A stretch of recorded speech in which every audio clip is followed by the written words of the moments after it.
Good day, everyone. So our last topic for this semester, it is all about the condition of learning. So the proponent of this theory, he is Robert Cagne.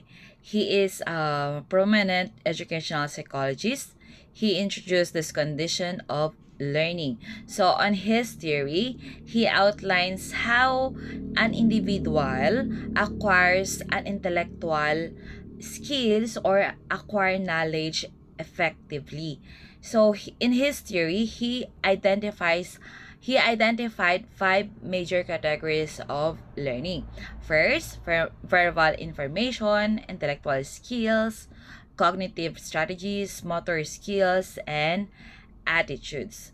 So Gagnes also identified three principles, if I'm not mistaken, three principles of learning are rooted in the idea of history. First principle is the different instruction is required for different learning. Di ba nga sa famous phrase natin na sabi, one size fits all. But in the teaching learning process, okay, tandaan natin na hindi natin pwedeng gamitin yung one size fits all. Kasi nagkakaiba yung mga the way we deliver our teaching, magkakaiba yung delivery natin, mode or teaching strategies natin kung nakadepende yon sa kung ano ang gusto nating maging learning outcomes. Okay? So for example, if we wanted to have a performance task, yung learning outcome natin is to perform students this task. Ang dapat natin gamitin na instruction is aside from lecture, discussion, of course, is demonstration. Demonstration strategy. You will demonstrate first before the students will learn how to do the task.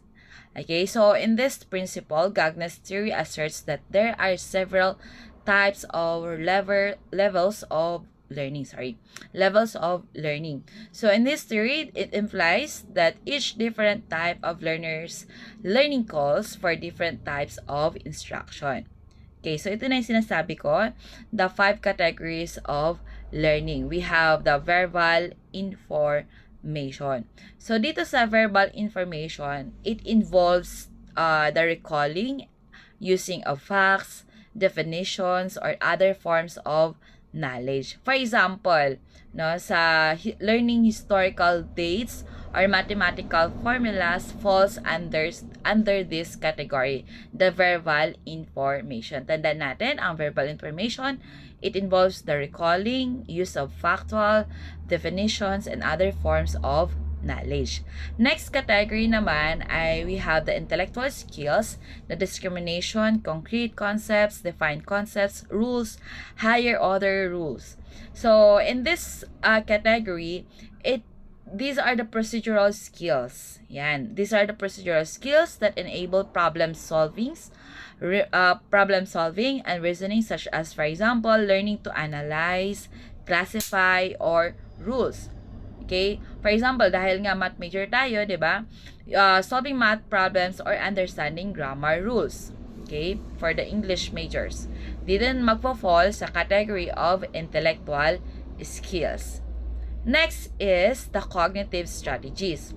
Sa cognitive strategies naman, okay, as you can see on this screen, and this on your screen is that it includes the learning how to learn. Okay, how to learn. That's why we as a teacher, we need to guide our students on how they will do it, how they will perform the task. Okay, so it involves developing techniques for organizing and controlling one's learning process, such as summarizing, note-taking, or brainstorming. Okay, so next one is the attitudes naman. Okay, dito sa category of attitudes, this is the choosing personal actions based on the internal states of understanding and feeling. For example, deciding to avoid soft drinks and drinking at least of 8 glasses of water every day. So with this one, learning attitudes will shape how learners approach tasks or challenges, such as developing a positive outlook toward teamwork or ethical decision making. So, in other words, with these 5 categories natin, no, I know, no, may isa pa pala, the last one is the human model, no? It is the motor skills. Okay? Last category natin, correction. The last category, it is the motor skills.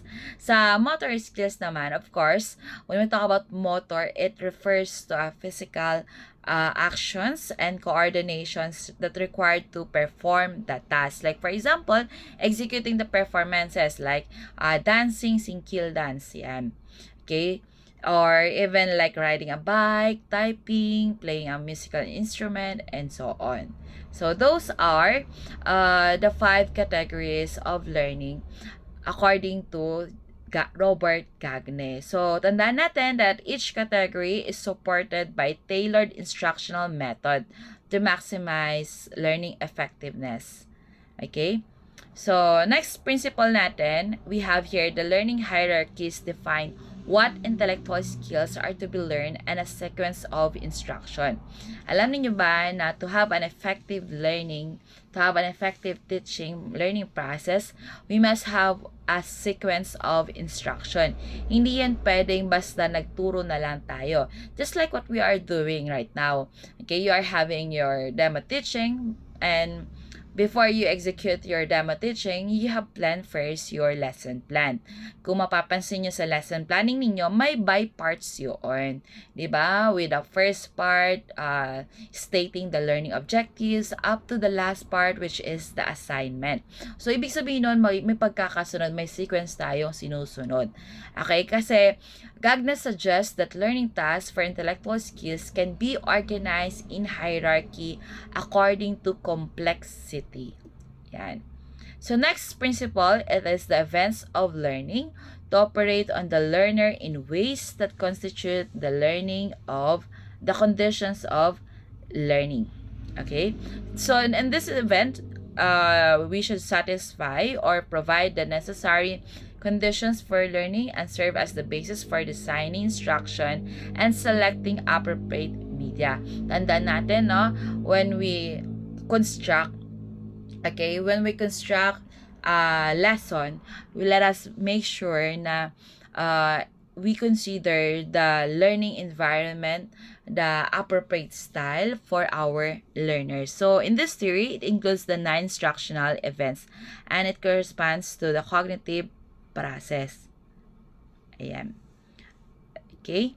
So, we have here the 9 instructional events. In order ito ha. First, of course, we need to gain attention. Ayan. So, dito, we have here the example of lesson planning.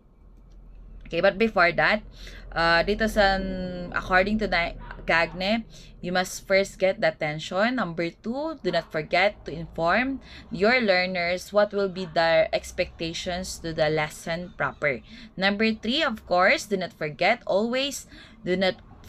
na dapat palagi sa lesson proper natin, we should give a review.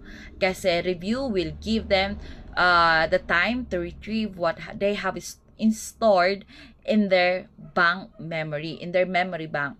Just like what we have discussed from the previous module, the information processing theory. And next one is presenting the stimulus, where we choose ano yung mga motivational applications natin. It can be in the form of singing, dancing, form of activity, yan, mga drills, and so on. And next one, after that, of course, bigyan na natin sila we need to provide learning guidance, eliciting performance, providing feedback, of course. Huwag natin kakalimutan that in the learning condition, we need to give a feedback, okay? Timely feedback. That's why it's indicated on your rubrics in demo teaching. Tandaan natin yan. And next is assessing performance. Oh ma'am, bakit may retrieval ulit doon on the last part of the 9 instructional events? Because Okay, hindi lang nagtatapos na yung retrieval. Okay, retrieval is only this in the sense of reviewing. Retrieval then is also giving an assessment or a quiz to our students. Kasi in that way, we can say na, oh yan, nakinig ang bata, it is effective, yung learning process na binigay natin. That's why we need to assess and evaluate our students whether they have learned or not from our discussion. And next one, do not forget na after that, we must give a generalization or summary para magkaroon ng retention sa mga bata. Hindi dapat nagtatapos ang discussion natin or quiz lang doon. Dapat may ending tayo, which is the generalization. Okay. So we have here two examples, lesson plan, which is an example of teaching sequences. So here, first lesson, ang topic niya is all about the equilateral triangles. Ang objective niya of his lesson, for the students to create equilateral triangles. Ang target group niya, or grade level na tuturuan nitong lesson plan na to, is for grade 4. So as we can see, he applied the 9 conditions of learning by Gagne. He started with the gaining of attention. For example, he started with showing a variety of computer-generated triangle or different pictures. Second, next part is he posed a question. Yan, so nagtanong na siya. He started with general to specific. General in a sense na ano muna yung meaning ng ibig sabihin ng equilateral triangle. And the next one, recall prior learning. He reviewed the definitions of triangle. How can we define, how can we consider this kind of triangle, and so on. And next one, of course, ang ginawa nitong lesson plan na to, he gave definition of equilateral triangle. Next, show an example of how to create an equilateral. This is an example of guided learning. Sa illicit performance, okay, dito naman binigyan niya na ng application ng mga bata. He asked the students to create 5 different examples and followed by providing a feedback. Yan, chinek na. Kaya don't forget, no, na kung nagbigay tayo ng activities, do not forget na dapat i-check natin right away yung mga ginawa nilang activities. O lalo na kapag group activity, madalian naman, kaya dapat i-discuss din natin kung paano nag-derive yung answers nila. Next is on the 8th step, assess performance. Okay? So, pagkatapos na correct, i-provide na natin yung scores, and if ever na may nakuhang mababa ang bata, we will give them a remedial class. Ayan. And then the last part, we show pictures of objects and ask students to identify equilateral. So, nag-start ka in gaining their attention at magko-close tayo with your lesson in retaining or giving a retention policy, or by just going back to the first discussion, first step on what, like for example, asking how can they identify the equilateral. So, next one naman, si example 2, ang topic niya is all about powerful lessons with PowerPoint. So, this is how they created their lesson plan. Ganon din sa kanila, ayan, yun nga lang, meron siyang lesson example with the rational. Ayan, okay? So, yan. Okay? So, it's very important to use the Gagnes events or learning, condition of learning. Okay, tanda natin ha.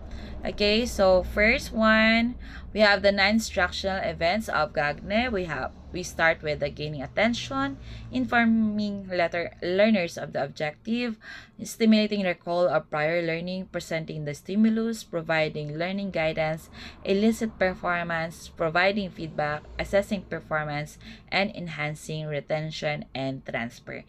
And all of these events can be seen in your lesson plan. Okay?